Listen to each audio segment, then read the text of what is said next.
Que la paix, la grâce de Dieu vous soit partagée.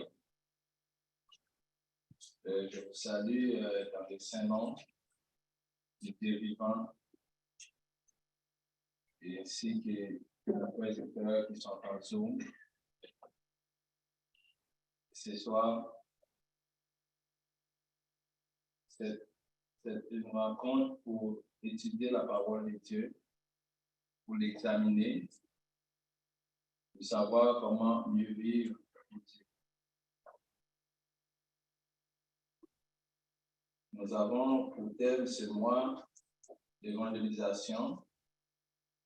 Je dis thème parce qu'on l'a étudié aussi, ainsi qu'on avait le concert d'évangélisation, de tournée qu'on avait fait en salle. Et nous avions vu pas mal de points qui, si on vu que le mois tire à sa fin, on pourrait, comme il y a peu de monde, mais essayer quand même de faire un court exercice. Parmi les points que j'avais notés, on avait vu pourquoi évangéliser. Je vais besoin de quelqu'un pour, on va faire un petit exercice que je fais. Comment évangéliser, quand il faut le faire, où, qui il faut évangéliser, et les différentes manières d'évangéliser.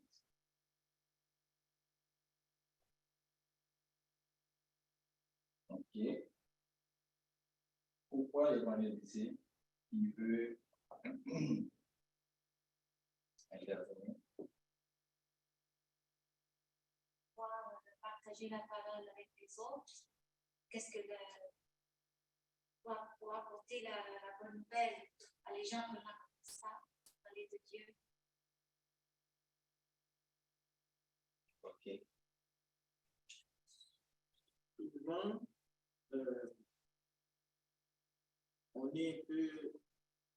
En fait, je voudrais répondre à la question comment évangéliser. Déjà, le terme évangéliser est beaucoup plus sophistiqué. Mais je crois que c'est un témoignage de notre propre salut qu'on transmet à celui, on peut dire, qui est sans Christ, mais en même temps, ça ne veut pas dire qu'il n'a pas de connaissance de Dieu, mais c'est notre propre témoignage de comment Dieu nous a sauvés de nos péchés que nous devons raconter à la personne qui est en face de nous. Il peut être quelqu'un qui... Écris-toi de moi, Satan. Isaïe 18, tous les idoles disparaîtront au nom de l'Éternel.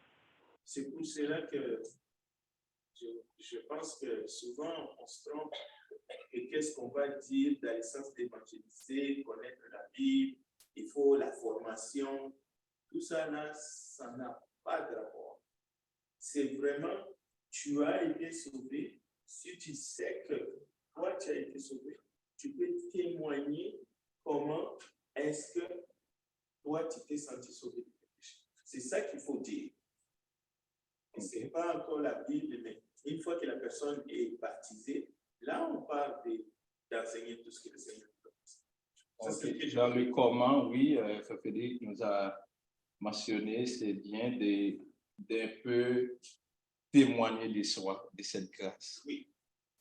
Témoigner comment on l'a reçu, de se donner comme exemple. J'ai vu des gens qui le font, des jeunes partout, qui évangélisent pendant qu'ils les exposent comment ils étaient avant, voilà, en accompagnant la parole. Toujours, c'était bien, mais je veux toujours avoir une réponse un peu plus précise sur le pourquoi. Le pourquoi, c'est bien. Mais souvent, quand on pose la question à l'école, on dit quand on pose un pourquoi, on répond toujours pas parce que. Ça peut être une réponse cool. C'est la mission de l'Église. OK. C'est notre mission d'enseigner la parole, d'évangéliser. Il y a un mot magique. On est à l'école, on va utiliser les mêmes mots pour les enfants. Il y a un mot magique là-dedans. Ok, on va continuer. Il y a pourquoi, il y a le quand. Oh. Parce que Dieu l'a ordonné. Ok, c'est un ordre. Parce que c'est un ordre. Ouais. Adam, Matthieu, ouais. On a tous les versets là, tout ont été donnés. On ne va pas les répéter. Frédéric a donné, toutes les frères qui ont interrogé les a tous donnés. Attends. Et quand il faut évangéliser, Frère Angelo, c'est quand qu'il faut évangéliser? Quand c'est le temps de le faire. Pas toujours. On doit utiliser le temps comme sur mercredi, vendredi.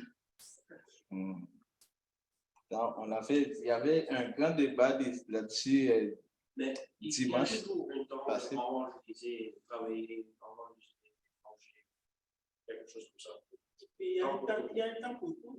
Oui. Il y a un moment, ça devient embêtant si on le fait à tout moment. Non. Les gens se sentent comme adressés à nous. Ouais. Mais comme ordonnance, nous, ce qu'on avait, je vais juste apporter quelque chose. Je ne voulais pas parler là-dedans, mais c'est que la Bible nous demande de faire dans le temps favorable ou non. Oui, dans le temps favorable. En tout temps. Quand tu as du temps extra dans la journée, tu peux le faire. Mais pas tout le temps. Mais maintenant, c'est pour ça qu'on va voir pour les différentes manières, différentes façons qu'on peut évangéliser. Quelqu'un peut donner 2 ou 3. On peut le faire ensemble. Dans quel endroit, quelles techniques? Les techniques.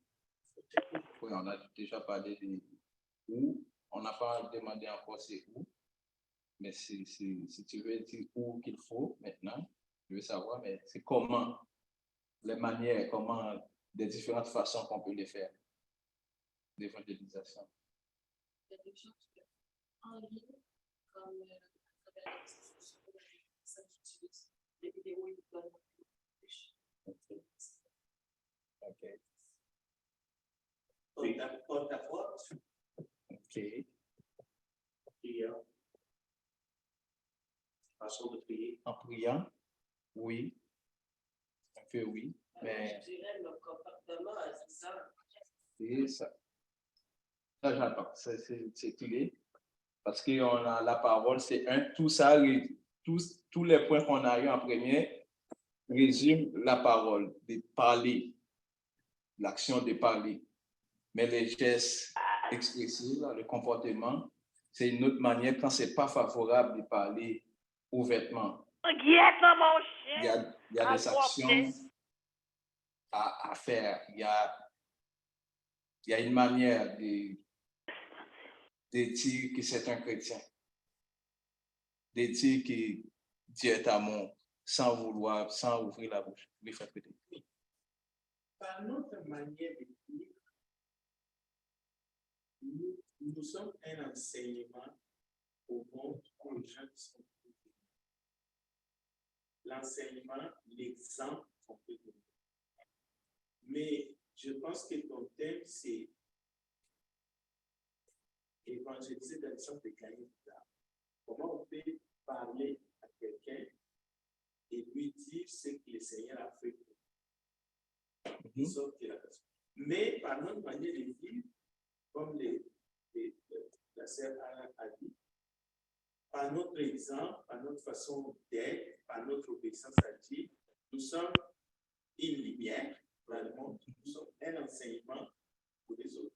Et ce n'est pas ça qui va aller gagner dans le sens de vous êtes en couple, par exemple, même sans rien dire, d'autres pourraient devenir chrétiens parce qu'ils vous voient dans votre fidélité spécifique. Mais je pense que ce que tu apportes, d'après ce que j'ai compris, c'est comment aller gagner des âmes en leur témoignant la grâce que Dieu nous a fait. Oh, OK. Là, Parce que je parle du thème, on avait évangélisé, comme je dis, et puis on a parlé d'évangélisation. Voilà, Mais c'est de l'essence, on évangélise de manière directe et indirecte. Évangéliser avec notre comportement, notre façon de vivre, c'est de manière indirecte. Je vais prendre l'exemple sur moi. J'ai des amis qui vivent à côté de moi, qui savent que je suis chrétien. Il y a d'autres qui ont été passés qui disent, peut-être j'ai des amis qui ont d'autres assemblées. Ils ont dit, moi, si un jour je vais me donner, me rendre à Jésus, je vais là où partout adore. oui. Parce que c'est comme si là, moi, j'ai déjà fait d'évangéliser de manière indirecte.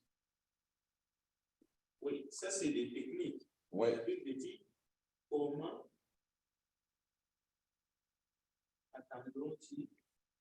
Donc, si tu prends Romains 19, donc la foi ne peut pas venir d'une autre façon. Parce que là, tu enseignes, il faut se baser sur les écrits. La foi vient de ce qu'on attend. Ouais. Et ce qu'on attend vient de la parole de Christ. Et si tu continues, comment attendront-ils si personne ne parle, si personne n'est envoyé? Ça, c'est la doctrine. Okay. Maintenant, dans l'enseignement, ce que tu dis aussi est vrai.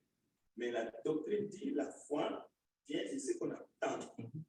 Tous les exemples, je dis envoyer les gens pour aller témoigner. Et ne pas avoir honte. Donc, ça, c'est la base.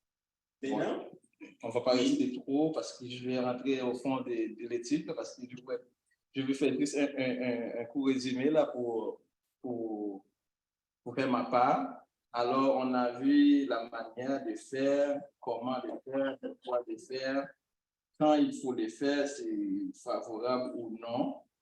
Par exemple, il y a des amis qu'on a, c'est pas facile. Disons, c'est même pas favorable de les parler. Mais avec nos actions, nos actes, on peut les ramener à quelqu'un d'autre. On peut l'envoyer à Frère Frédéric au moins. Parce que nos amis, des fois, là, on a tellement d'intimité, ils ne veulent pas nous écouter. Mais ils peuvent écouter, comme j'ai déjà fait, un autre frère, un autre. Mais si nos comportements étaient, si on n'a pas fait le premier pas, ça ne peut pas y aller, il ne peut pas arriver à quelqu'un d'autre. C'est ça. Après, c'est où qu'il faut le faire. Ça avait fait beaucoup parler. Il y a des espaces, on est dans une civilisation qui a beaucoup de lois, beaucoup de l'ordre. Et on avait vu ça où il faut les faire, mais on ne va pas défaire la loi, je ne vais pas rester là-dessus. Qui il faut prêcher? Qui on doit prêcher? Ma sœur? Oui? C'est commencé. Quand on va prêcher, c'est commencé. Un policier, rideau, on peut. Prêcher, c'est annoncer. Tout le monde. Tous les autres chrétiens. OK. Si on sait que quelqu'un est déjà chrétien, OK, parfait. C'est ça. Merci pour la collaboration, pour toutes les interventions. Et sans tarder, je vais avancer très vite, je ne comprends pas. Et tout ce dont nous venons de dire, tout ça vient par l'amour. Quel amour? C'est l'amour de notre Dieu vivant. C'est cet amour-là qui a engendré l'évangélisation, qui a engendré Jésus-Christ. Mon étude, pour avoir cette étude, il faut toujours faire des recherches, que ce soit dans la Bible ou regarder les anciens, les prédicateurs. Moi, pour préparer cette étude, j'ai fouillé directement dans les archives de l'Église du Christ de Montréal, à Charland. Et j'ai trouvé une étude qui a été préparée publiée et faite sur les réseaux sociaux par notre frère Frédéric. Et j'étais arrêté là-dessus, j'ai vu que c'était bon de partager aussi. Et ça pourrait conclure notre thème pour ce mois. Et que là-dessus, j'ai révisé et j'ai apporté mon étude. On va parler pour l'amour infini de Dieu. Il nous semble que Dieu nous rapproche inconditionnellement. Parce qu'il nous aime, il nous appelle par notre nom. C'est comme nous disons tantôt qu'on peut prêcher à tout le monde. Parce que l'évangile, c'est fait pour les hommes, pour les êtres semblables à Dieu. Il nous prend pour ses enfants. Il est difficile de croire que Dieu donne sa grâce à l'un et pas à l'autre. Je crois que Dieu appelle tout le monde.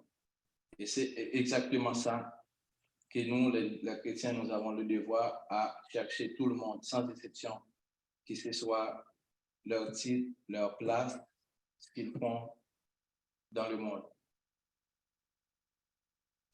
La question est de savoir comment nous répondons à cet appel. Il y a du monde qui ont été déjà baptisés, qui sont déjà à l'église, qui ne sait pas comment. On a vu comment qu'il faut évangéliser, comment, mais il y a du monde jusqu'à date qui ne peuvent pas même savoir reprendre une étude qu'il avait écoutée ou suivie pour partager avec quelqu'un d'autre.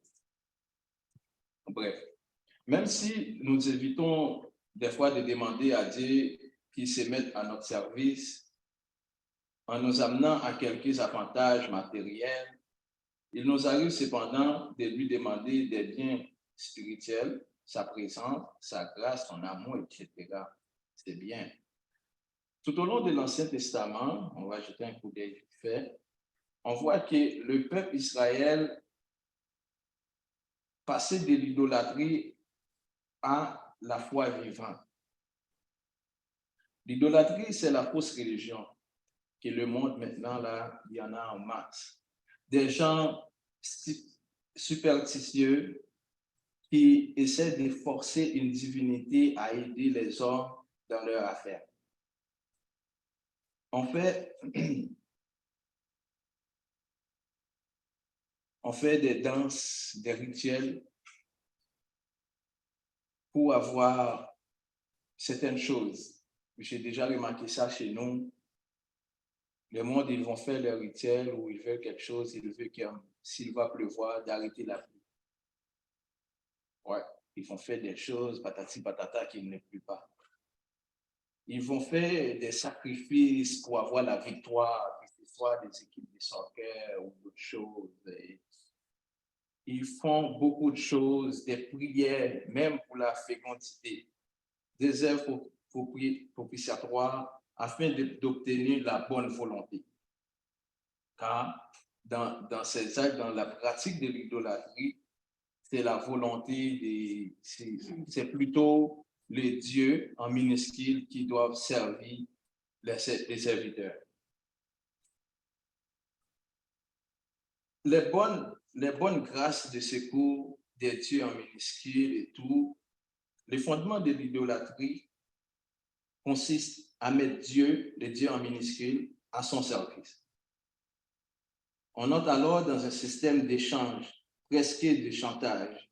Dieu agira peut-être si on lui donne de l'argent, si on l'adore avec des belles paroles, selon des formules répétitives. On peut voir certaines choses, on rentre dans des magasins et il y a le truc là qui est déjà à côté, on met des monnaies, on met des fruits à côté des statues.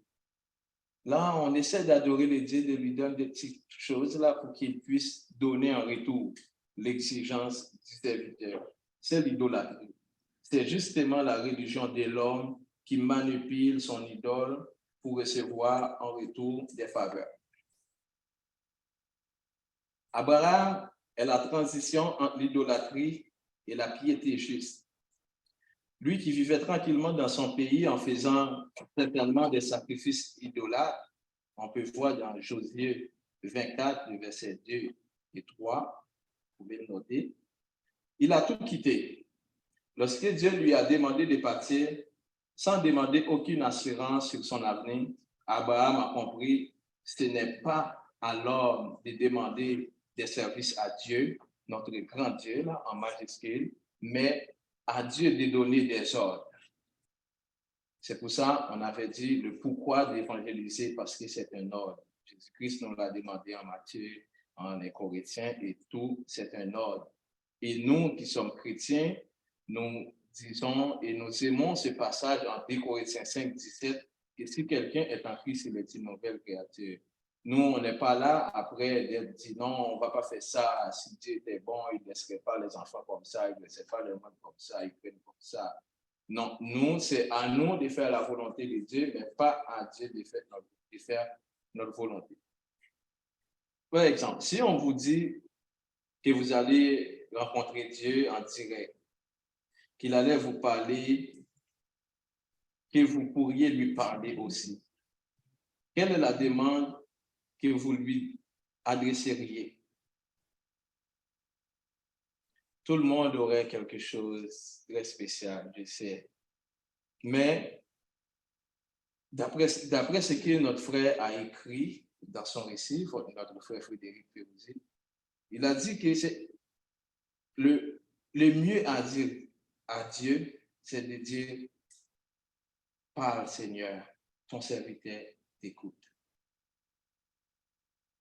Ça, c'est avec un sentiment d'humilité, un sentiment d'un bon serviteur qui ne veut pas déjà arriver en train de demander, en train déjà de faire. Souvent, moi, quand je fais mes études, j'ai fait toujours, quand on fait des récits, on fait des, comment on s'appelle ça, des, pas recensement là, on essaie de faire des sondages. J'ai demandé à des gens là, si vous rencontrez à Dieu là, les chrétiens, vous allez dire quoi? Ah, il y a des choses. Mais cette obéissance, cette manière des serviteurs là de demander, premièrement au maître de parler, ça peut venir. Ce n'est pas un jugement, mais c'est la meilleure façon de s'adresser à Dieu. La vraie relation à Dieu, c'est que nous les servions, et pour bien les servir, il faut bien dans sa parole. Il faut être bien dans sa parole. L'écouter afin de découvrir sa volonté. OK? Le monde ne veut pas écouter Dieu, il ne s'étudie pas, il est en train de mettre toutes sortes de choses sur l'Internet. Toutes sortes de choses. Ils ne connaissent même pas la volonté de Dieu. Il y a du mal sur la terre, c'est vrai. Il y a des choses que moi, humain, je n'arrive pas à réaliser. Alors, je ne te demande pas de tout faire, mais avec ton aide, je vais comprendre. Ça, on s'adresse à Dieu. On s'adresse à Dieu, on essaie de nous mettre dans un sentiment d'un bon serviteur. OK? On essaie de comprendre. Le secret de la soumission est à la volonté divine. De la soumission à la volonté divine, c'est un bien, comprendre les exigences et les principes de Dieu. Jésus nous incite donc à être des serviteurs que parmi vous, il n'en sera pas de même. Le plus grand sera votre serviteur. Ça, c'est une parole de Jésus. C'est quand même gratifiant de savoir que dans notre vie, nous avons un rôle de serviteur, c'est-à-dire d'action et de responsabilité. Si Dieu a besoin de serviteurs, c'est qu'il ne peut pas faire tout. Ça, c'est très important. Tout seul, il ne peut pas faire tout seul. Quelle que soit votre sagesse, Dieu dit que nous devons faire notre part dans ce monde. Quelle que soit votre sagesse, Dieu nous demande de faire notre part. Et nous le savons bien, notre premier pas pour Dieu, car il connaît tout, il est tout puissant, il est omniprésent, omnipotent, il est omnipotent. Et nous, c'est de refléter Jésus, d'agir comme son fils, comme l'agneau immolé, de prêcher la bonne nouvelle du salut. Ça, c'est des devoirs que Dieu nous donne par Jésus-Christ. Et nous devons agir en Jésus-Christ, car il nous a laissé tous les exemples. Vous serez heureux si vous saviez cela. Pourvu que vous le mettiez en pratique de servir Dieu, Ce n'est pas un paradoxe puisque c'est fondamental. Cette position de serviteur qui peut vraiment apporter un certain bonheur, ensuite être serviteur, c'est d'être en action. Je ne peux pas être un serviteur inactif qui rentre la tête basse dans l'assemblée et qui sort de la même manière, qui connaît que ton nom, peut-être même le nom du prédicateur, qui est un bon exemple, on peut le dire, qui ne laisse pas les bulletins à côté, qui ne laisse pas se gonfler sur son manteau, mais qui sert tout le temps à distribuer ou que ce soit.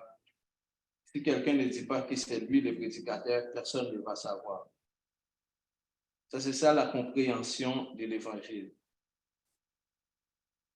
Le plus grand parmi vous sera votre serviteur. Ne voyons-nous pas que celui qui pense que c'est aux autres à être à son service est condamné? Oui, ces gens-là sont condamnés. Ils sont condamnés perpétuellement, ils sont malheureux, frustrés et déçus.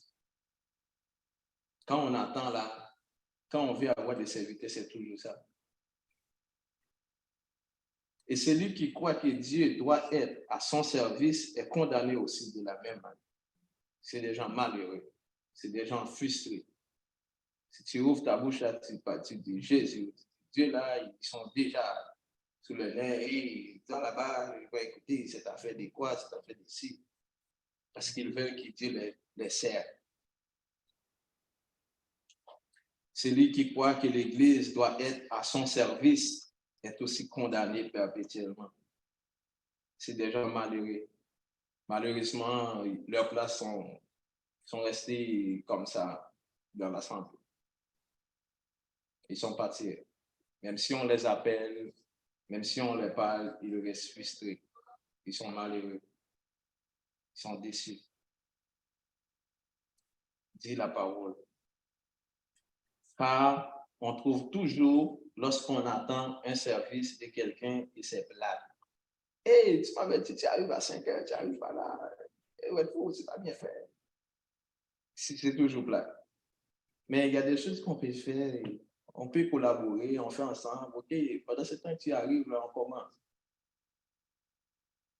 Ces gens-là existent. Et ils vivent bien. Ils vivent heureux. As-tu déjà demandé à Dieu que tu dois faire ce que tu dois faire? Ou c'est toi qui es en train d'obliger à Dieu de faire ta volonté?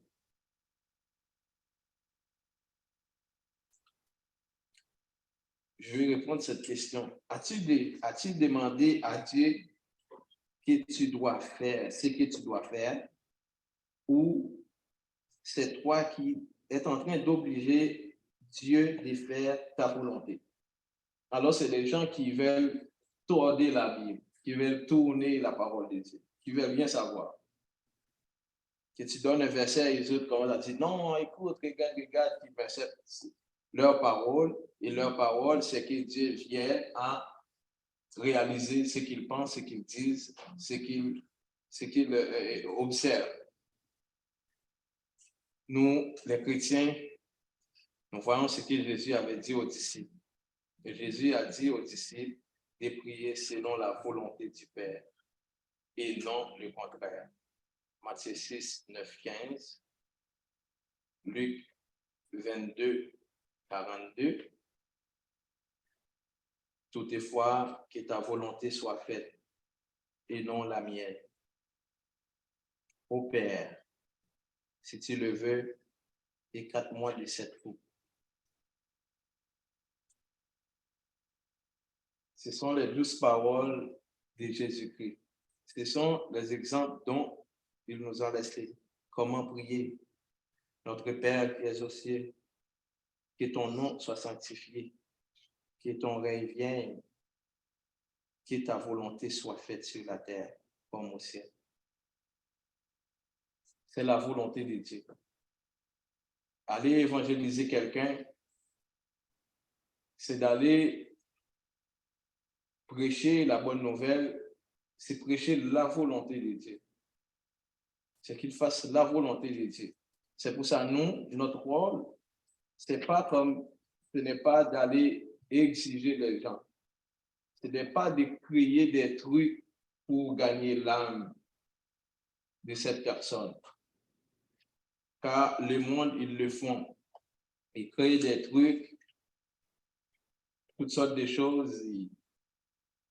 Ils font des maquillages, des scènes, afin de gagner cette personne. Mais ce n'est pas du tout l'âme de cette personne, c'est plutôt sa poche. L'Église n'est pas une station de service. L'Église, c'est moi, c'est vous. Ce n'est pas à l'Église de se mettre à votre service. C'est à vous de vous mettre au service de l'Église. Si quelqu'un décide de ne pas avoir accueilli, de ne pas avoir été accueilli au culte, il doit se demander au contraire si lui, il veut accueillir les autres. C'est vrai et c'est réel et c'est juste.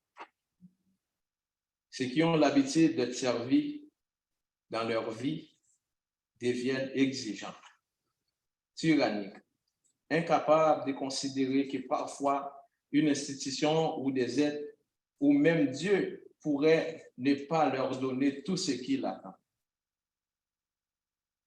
Oui. Ils veulent qu'on fasse toujours les miracles, la magie. Débrouille-toi là, je veux ça, je veux ça, je veux ça. Ainsi, la bonne attitude des chrétiens est de se dire que tout est grâce. Nous n'attendons rien et tout ce que nous recevons doit être considéré comme une grâce, avec remerciement. Et d'un autre côté, le serviteur qui a fait tout ce qu'il pouvait doit considérer qu'il n'a fait que ce qu'il devait. Que ce qu'il devait faire. Que personne ne lui doit rien, ni de remerciement, ni l'Église, ni les autres, ni Dieu. Si quelqu'un pense comme ça, il finit de faire quelque chose, tu attends quelque chose, quelqu'un doit remercier, il doit féliciter. Oui, ça peut y arriver, mais ça ne doit pas être l'intention. Ce n'est pas quelque chose qui doit te mettre en colère pour ne pas continuer dans l'œuvre de Jésus. Sinon, dans le cas contraire, on voit directement que c'est un serviteur, cette personne-là devient directement un serviteur inutile. Dieu ne nous doit rien, ni le bonheur, ni la santé, ni le travail. Ça, c'est l'exigence primaire des gens du monde. Tout ce que nous avons est grâce. Tout ce que nous avons est grâce. Moi, j'ai eu des chicanes, il y a des gens qui me regardent. Ah, des chrétiens là, ils devraient être accueillis, acceptés par le Canada. Mais ce n'est pas ça la promesse. Ce n'est pas une promesse pour avoir ma carte de résidence au Canada depuis la date où j'y arrivé. Pour ce fait, je ne vais pas abandonner l'Église, on ne m'a pas appelé pour ça. Les chrétiens, ils savent pourquoi Dieu les a appelés. Ce n'est pas pour avoir la belle vie. Tout est grâce. Et toute chose, parce qu'il a dit que dans Matthieu, au début de l'évangile de Matthieu, ok, il nous a dit, cherchez, dans Matthieu 6, 33, 34, cherchez d'abord la parole de Dieu et toutes les choses vous seront données en plus. C'est-à-dire, comme une grâce, tout le reste, comme un luxe, nous avons droit à tout. Le monde il dit, t'es chrétien, tu vis dans la misère, pourquoi tu ne possèdes pas, tu ne possèdes pas. Il y a des chrétiens qui en possèdent, il y en a qui ne possèdent pas, parce que tout est grâce. Nous, on ne fait pas de recommandations, on ne chicane pas quand on ne reçoit pas des choses. Comme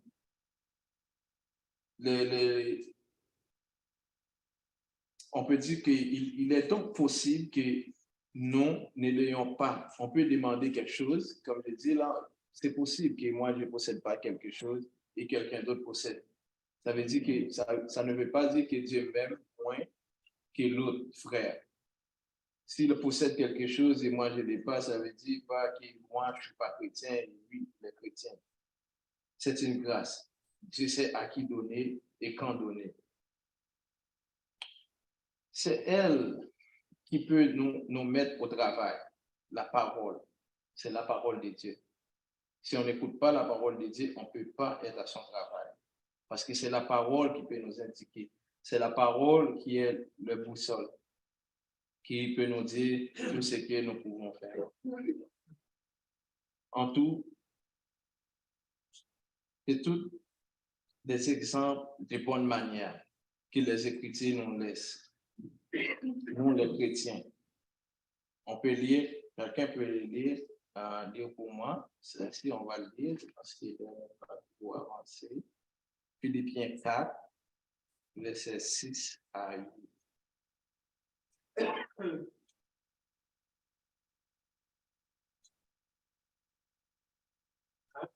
Oui, Philippiens 4, 6 à 8.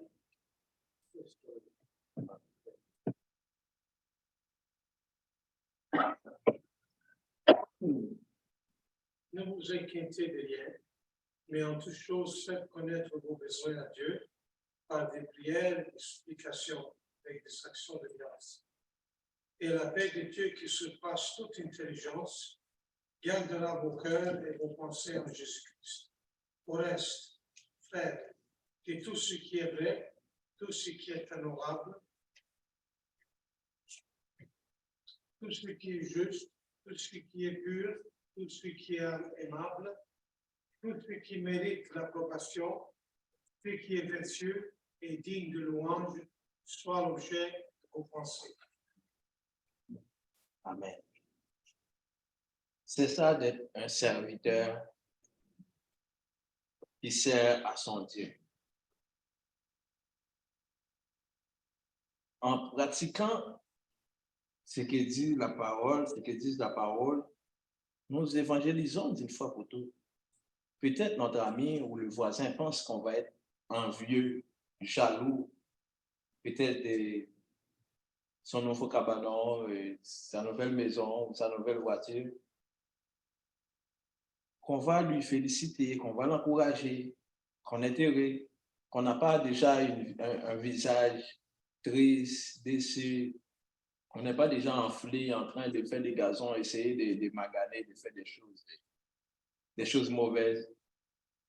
Oui, ça va dire que c'est un chrétien, c'est quelqu'un qui connaît la parole. Et que ce passage nous dit que nous avons le droit de demander. Mais nous aurons selon la volonté de Dieu. Ensuite, donner. Donner, c'est le meilleur moyen de ne pas être déçu. Et même de recevoir, prendre tout ce qui nous est donné, non comme un dû, mais une grâce. C'est le secret de la vie heureuse. Non seulement dans nos relations aux autres, mais aussi vis-à-vis de l'Église, vis-à-vis de Dieu. Dans cette attitude, on ne peut plus reprocher à Dieu le mal qu'il y a sur cette terre. On ne peut que s'interroger sur ce que nous allons y faire. L'attitude juste devant Dieu, c'est de lui dire, parle Seigneur, comme nous venons de le voir, car ton serviteur écoute. Ceci me résume l'ensemble de la juste vie chrétienne. Parle. Voilà la vraie et seule demande qu'on essaie quand on sait l'importance de la parole de la vie chrétienne. Où Dieu est parole, tout le travail spirituel du chrétien est d'apprendre à ouvrir ses oreilles et son esprit pour entendre ce que Dieu lui dit. apprendre à écouter. Ça insiste aussi de réviser les études, de lire, de sonder la parole, de mieux comprendre les Saintes Écritures. Oui. Pour finir, si tu travailles pour les hommes, vous êtes un perdant. Père Frédéric a l'habitude de le dire, et c'est vrai. Mais si tu sers Dieu, tu seras heureux. La priorité d'un serviteur de Dieu est de servir l'Église, selon Éphésiens 4, le verset 11. Et non que Dieu soit à notre service ou à son service. Cherchons à amener les âmes à Christ. Et non que Christ nous donne seulement la sécurité ici-bas. Et tout ce que nous voulons. Ne travaillez pas pour ce qui ne nourrit pas. Ne travaillez pas pour le soutien financier seulement. C'est un compromis. Prenez le salaire. C'est un mérite, non dit Paul. Mais proclamer la vérité, c'est notre devoir. C'est notre devise. Jésus n'était pas focalisé sur ce qu'on pouvait faire en sa faveur, mais il regardait au monde et disait, ils sont comme des brebis sans berger. Il disait, prenez-en, mangez, car ceci est mon corps. Prenez-en et buvez. Et il en donne le commandement d'aller prêcher la bonne nouvelle dans le monde entier et de témoigner aux nations et de faire comme il a fait. Merci de m'écouter. C'est tout pour ce soir. Il nous reste 9 minutes. Et comme c'est bien qu'on partage, on parle d'évangélisation, et que là, on a vu l'amour de Dieu